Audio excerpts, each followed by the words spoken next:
Cerita kali ini gue dapet dari salah satu pendengar kita, namanya sebut aja Eka. Dia ini mau ngebagiin cerita pengalaman mistisnya dia sendiri yang dia alamin pas dia tuh nginep di kosan salah satu sahabatnya dia di sekitar Cikarang. Oke. Cerita dari gue tetap sama, ngebahas tentang pengalaman ngundang setan juga. Tapi kalau dari barusan yang disampaikan sama Eka, jatuhnya sih emang ceritanya ini tuh gak sengaja. Ini gue gak tahu sih kalau kalian misalnya nih pas lagi di kamar mandi suka sesekali nyanyi atau nyetel musik gitu gak? Gue sering sih. Gue juga sering lagi. Iya sih, gue juga sebenarnya. Tapi katanya itu tuh gak boleh, karena ada yang bilang kalau kamar mandi itu salah satu sarangnya setan. Oh, Soalnya lembab dan kotor. iya. Dan ternyata statement barusan ini tuh kejadian beneran di cerita ini. Jadi buat background aja, si Eka ini kebetulan sempat kerja di salah satu pabrik di daerah Cikarang. Nah, karena rumahnya di pinggiran Jakarta Timur, makanya buat nabung juga, dia mutusin lah buat nggak ngekos. Karena dia juga mikir dia masih mampu lah kalau cuma untuk PP Jaktim ke Cikarang.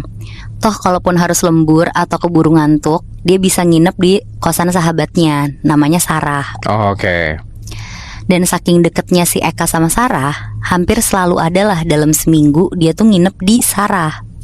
Bahkan mau ada Sarahnya atau enggak, dia biasanya langsung aja lah tipe-tipe yang masuk ke kamarnya aja gitu. Oke.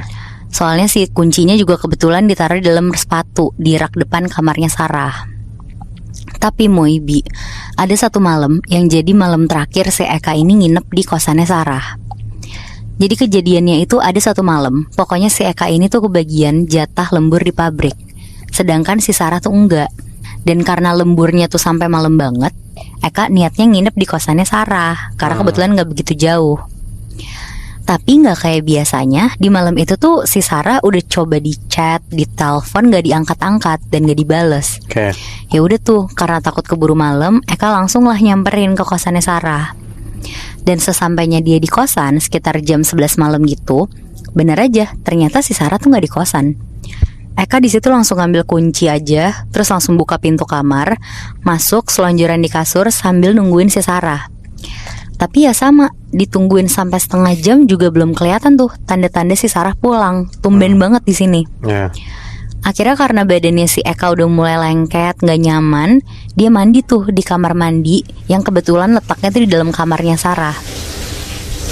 Sebenarnya ini bukan pertama kali Eka sendirian di kosannya Sarah, tapi gak tahu kenapa, karena mungkin kecapean juga malam itu, hawanya tuh dia ngerasa jadi kayak gak enak gitu. Dia gak tenang, apalagi biasanya Sarah tuh pulangnya cepet. Karena ngerasa sepi banget, akhirnya Eka nyetel musik lah kenceng-kenceng sambil mandi. Sesekali dia juga ikutan nyanyi-nyanyi di kamar mandi biar kayak rame aja gitu rasanya. Ya. Udah tuh mandi lumayan lama, dan di sini nih hal aneh yang pertama kali terjadi. Namanya rambut panjang normal kan, mandi terus ada yang rontok ke lantai gitu. Biasanya si Eka ini tuh rambutnya emang dibiarin dulu tuh yang rontok-rontok sampai dia selesai mandi, baru diambilin buat dibuang biar nggak mampet. Nah terus rambut rontok dia tuh juga gak sebanyak itu biasanya. Tapi pas selesai mandi, dia tuh ngeliat kayak di saluran pembuangan airnya tuh di gotnya, kok tiba-tiba rambutnya tuh jadi banyak banget. Ada yang panjang, ada yang pendek-pendek kaku kayak sapu. Di situ dia bingung tuh, soalnya dia yakin itu tuh bukan rambutnya dia. Tapi ya karena dia panik, terus takut, akhirnya dia buru-buru tuh ngambilin rambutnya satu persatu. Rambut yang di lantai udah bersih, tinggal narikin rambut yang nyangkut di lubang saluran air. Dia tarik, tapi katanya ya si helai rambutnya ini tuh kayak panjang banget gak habis-habis. Makin lama ditarik, rambutnya malah makin tebal juga. Jadi kayak yang awal ditarik misal cuma sehelai, tiba-tiba ngembang gitu aja jadi beberapa helai. Dan karena penasaran, akhirnya si Eka nyoba ngintip lah ke salurannya itu. Sebenarnya ada apa sih ini di dalamnya? Dan kalian tahu nggak? Ternyata kata si Eka, di dalam saluran air itu nggak cuma ada rambut aja, tapi kayak ada rambut sama sekepala-kepalanya gitu. Anjing. Terus pelan-pelan si bayangan kepalanya ini tuh ngadep ke atas. Di situ Eka cuma ngelihat ada bulatan kecil warna merah gelap, dia nggak tahu itu apa. Sampai akhirnya bulatan barusan tuh kayak ngedip-ngedip beberapa kali. Jadi kayak mata orang gitu. tapi di dalam saluran air. Aneh banget itu. Ya. Di situ Eka kaget banget, dia langsung jatuh duduk ke belakang gitu sambil senderan lah ke tembok kamar mandi. Rambut-rambut tadi juga refleks dilempar aja sama dia ke lantai. Dan ada tuh beberapa saat si Eka duduk bengong sambil gemeteran. Gak lama tiba-tiba tuh ada suara, mirip banget suaranya sama si Sarah. Dari luar terus manggil, "Kak, Eka, lo lagi mandi ya? Gantian dong." Eka di situ jujur nggak curiga karena dia mikir Sarah udah pulang kan. Dia malah ngerasa tenang banget lah karena udah ada Sarah. Udah deh, dia buru-buru berdiri, terus dia buka pintu kamar mandinya. Terus pas dia buka, nggak ada siapa-siapa, Bi. Wow. Kamarnya kosong dan pas ngeliat ke arah pintu pun pintunya masih kekunci. Di situ Eka makin merinding lagi, dia langsung buru-buru ngambil HP-nya. Tapi tetap aja masih nggak ada chat dari si Sarah ini. Nah, karena udah kayak gitu, akhirnya Eka nih bingung, mending dia nginep atau maksain naik motor untuk pulang kan. Tapi ya balik lagi, karena Eka emang lagi capek banget, akhirnya dia nggak mampu lah kalau harus nyetir motor pulang. Jadi ya mau nggak mau sekalian nginep aja lah di kosannya Sarah. Toh dia mikirnya juga ini udah lumayan pagi, tinggal langsung merem, tidur minimal sampai subuh lah. Pas udah mulai rame, terus dia langsung pulang. Rencananya emang kayak gitu. Tapi ternyata kenyataannya tuh nggak sesuai sama rencana dia.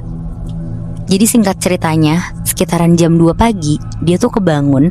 Soalnya dia tuh kayak ngedenger ada suara langkah kaki di dalam kamar. Dan pas matanya nyoba buat ngebuka dikit, dia ngeliat ada sosok yang secara postur mirip banget sama Sarah, lagi berdiri ngadep ke pintu ngebelakangin Eka. Oke. Sambil masih belum sepenuhnya sadar, si Eka akhirnya ngajak ngobrol Sarah ini nih yang dia kira Sarah. Tapi nggak dijawab sama sekali.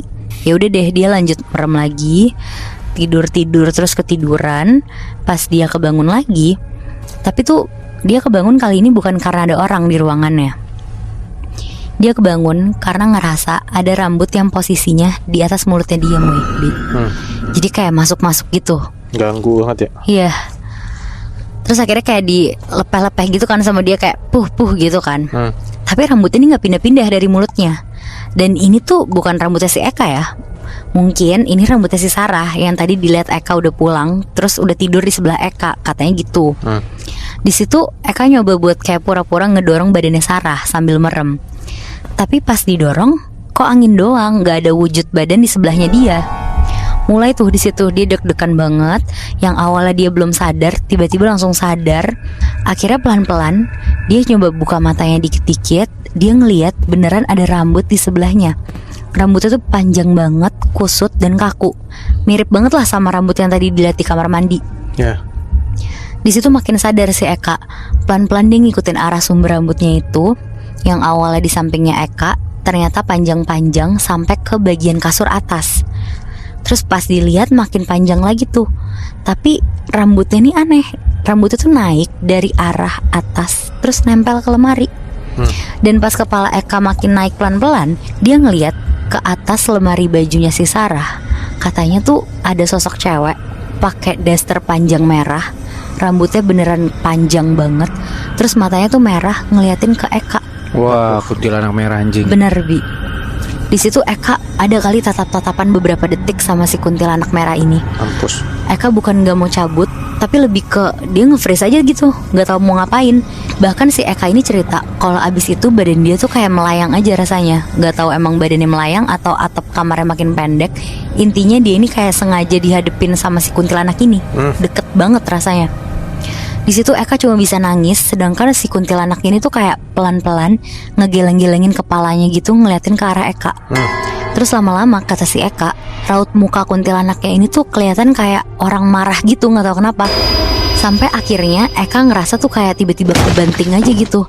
Terus pas banget abis jatuh dianya, badannya pegel-pegel, tapi dia tuh jadi kayak kebangun dari tidurnya gitu. Jadi tuh kayak sebenarnya itu mimpi, tapi rasanya tuh nyata banget, Bi. Apa ketindihan kali itu? Itu dia. Tapi sampai sekarang Eka nih nggak tahu nih sebenarnya itu apa. Pokoknya yang bikin dia kaget abis kebangun tuh katanya tiba-tiba semua pintu tuh kebuka di kamarnya si Sarah. Mulai dari pintu kamar mandi, jendela keluar, sama pintu kamarnya dia tuh kebuka. Dan ngelihat ini yang di pikiran Eka tuh cuma, duh gue harus buru-buru cabut lah, bodo amat capek, yang penting gue cabut aja dari kosan ini. Eka langsung buru-buru beresin barang-barangnya, ngecek HP-nya. Ternyata si Sarah juga masih belum ada jawaban. Akhirnya tanpa pikir panjang dia langsung keluar dari kamar si Sarah ini. Dan saking takutnya si Eka ini lupalah buat nutup pintu kamar Sarah. Tapi pas dia coba balik badan dan balik lagi ke kamar si Sarah, Eka ini ngeliat tiba-tiba dari pintu yang masih kebuka itu kayak pelan-pelan muncul tangan hitam banget, kuku-kukunya tuh panjang keluar, nyengkrem sisi pintunya gitu. Terus pelan-pelan nongol lah kepala dari kamar si Sarah ini. Kepala yang sama dari kuntilanak tadi, kayak sengaja ngintipin Eka gitu loh. Terus gak selang lama, sosok ini tuh langsung ketarik cepet masuk ke dalam kamar. Dan pintu kamar langsung kebanting, ketutup, sama kekunci. Setelah kejadian malam itu, Sarah tetap masih aja gak ngebales chat dari Eka. Bahkan anehnya pas di pabrik, Eka ini sama sekali gak ngelihat ada Sarah di sana. Dan ternyata usut punya usut Moebi. Akhirnya Eka tuh dapat info di mana keberadaan si Sarah sebenarnya. Jadi ternyata Sarah tuh dari minggu sebelumnya udah cabut buat balik ke kampungnya. Kenapa? Karena katanya ada orang yang dendam atau punya masalah sama si Sarah ini. Terus beberapa hari ke belakang rutin ngirimin teror-teror kayak gitu. Makanya wajar nih kalau sosok yang ada di kamar si Sarah ini tuh wujudnya kuntilanak merah. Soalnya kan kuntilanak merah ini emang identik sama dendam kan. Dan mungkin kenapa si Eka ini masih bisa selamat dari teror ini karena dia bukan target sasarannya. Berarti sebenarnya kuntilanak merah itu kiriman buat Sarah, tapi yang kena malah Eka ya? Iya, sebenarnya kan emang itu tempat tinggalnya Sarah kan. Cuma ya salahnya Eka, dia emang nggak tahu aja, terus jadi apes aja gitu. Wah, jujur itu bukan apes aja sih, apes banget itu. Tadi kan di awal kita sepakat kalau ilmu hitam kayak gini tuh ternyata sekarang beneran udah merambah ke tempat-tempat atau kota-kota besar yang bisa dibilang modern kayak Jakarta. Di kota aja udah di tahapan semasif itu. Nah apalagi di daerah kan. Salah satunya kiriman cerita ini nih, kiriman dari Paranoise yang berasal dari Medan, Sumatera Utara. Sebut aja namanya Tia ya. Ini pengalaman yang dialamin dari tahun 2024 sampai sekarang. Intinya, tetangga Tia ada yang gak suka sama dia. Gak tahu akar masalahnya apa, tapi puncaknya itu di bulan Oktober sampai Desember kemarin. Ingat banget itu tuh sekitar jam 7 malam. Tia tuh lagi rebahan aja di kamarnya, tapi pelan-pelan kecium bau pandan yang luar biasa kuatnya. Baunya stay sampai sekitar jam 10 malam. Nah di sini Tia tuh baru keinget satu hal.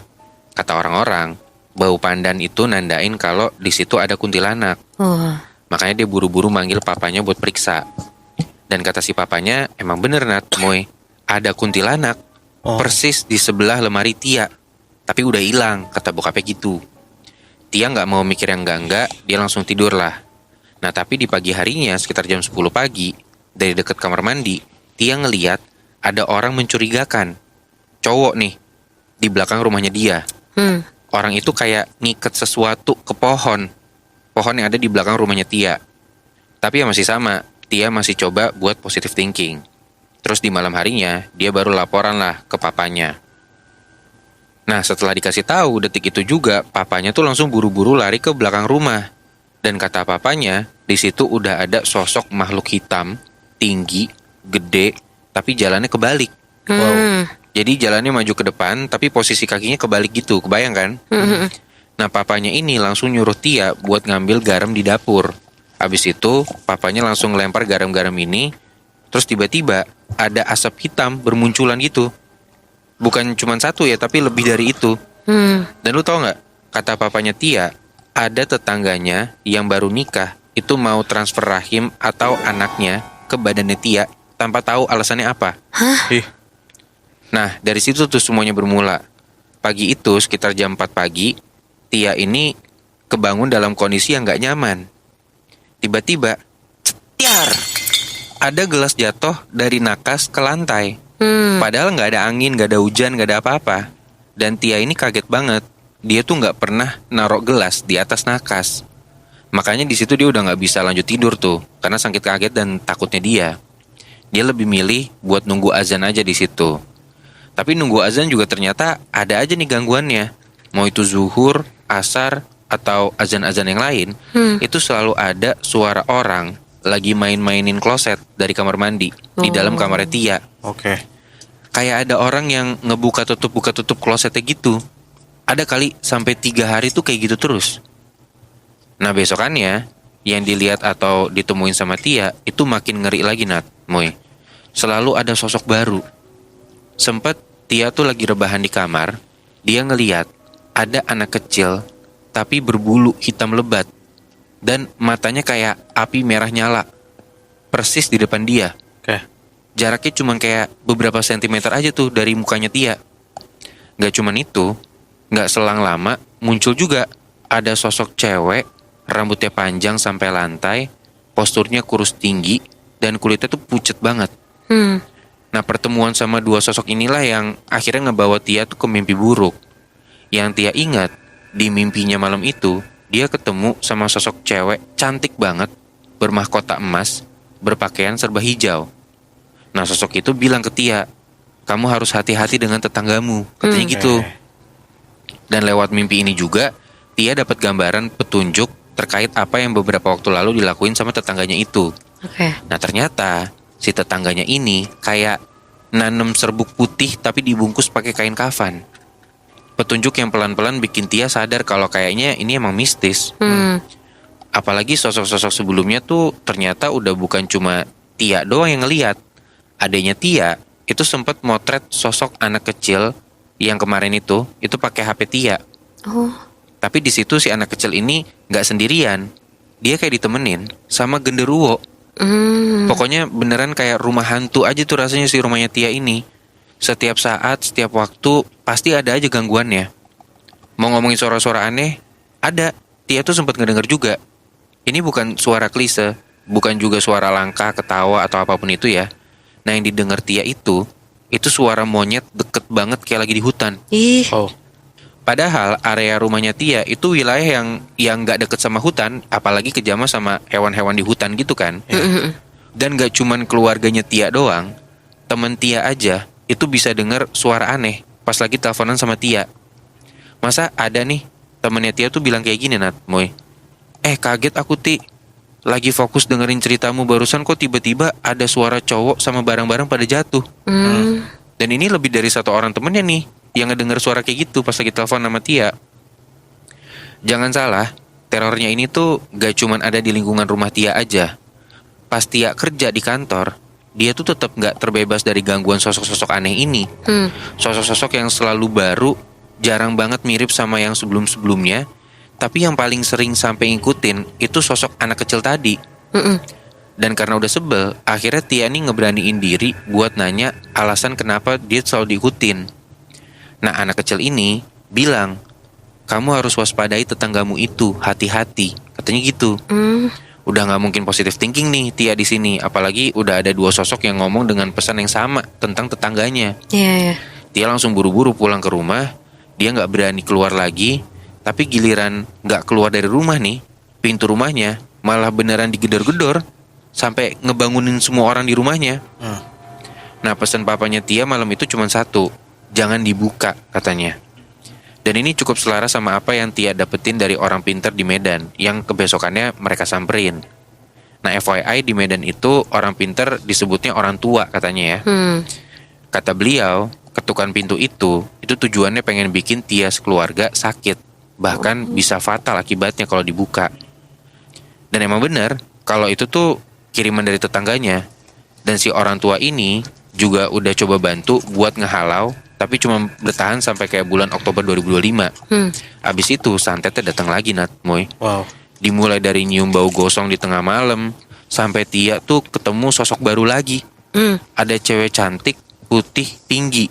Oke. Nah dia ngenalin diri sebagai Liza namanya. Anak yang sempat hilang dari tahun lalu. Pokoknya dengan semua gangguan ini, Tia akhirnya langsung ngehubungin salah satu temennya.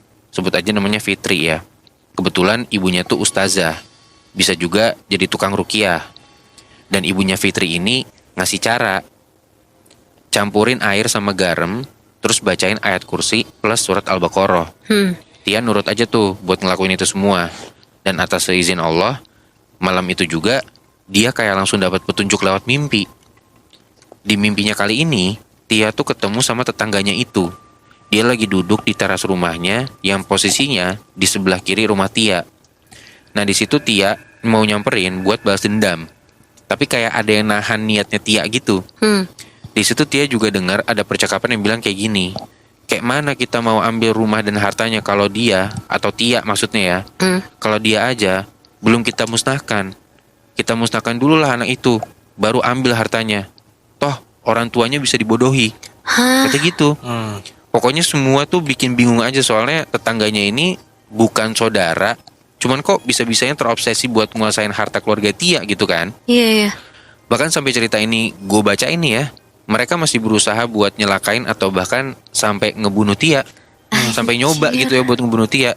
Tapi alhamdulillahnya sampai sekarang Tia masih berdiri kokoh dan pelan-pelan gangguan di rumahnya pun udah mulai hilang. Wah gila. Tapi gue penasaran sih, kenapa spesifik harus Tia gitu tetangganya yang diincar? Atau emang si Tia yang paling kaya atau gimana ya? Bisa jadi sih, cuman gue malah yang penasarannya kenapa Tia dibanding orang tuanya atau ya adiknya gitu kan. Iya, Iya bisa, benar-benar. Makin banyak aja ya ilmu-ilmu hitam yang kita ceritain yang menurut gua ya ini masih baru pertama kita bacain Nat.